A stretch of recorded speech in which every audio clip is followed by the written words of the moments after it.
This is my cat Belle, and she's a rescue cat.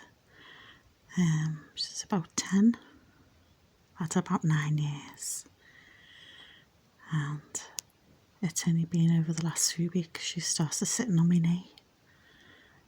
I don't know, it's because she's getting older, or it's took her this long to realise that it's safe to sit on my knee.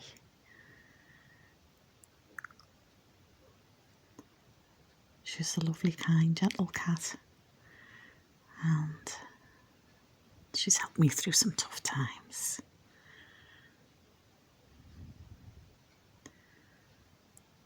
I've just recently renovated my bedroom, a spare bedroom, and she sort of ensconces herself in there. And some people have suggested it's their way of saying thank you. I love her to bits. Excuse the mess on the floor. That's my own old iron board cover over there. I'm going to use it as a template to make a new cover.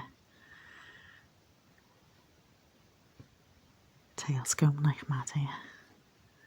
It's because I'm talking.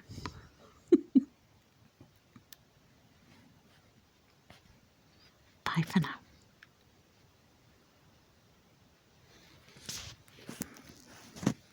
You alright, pal?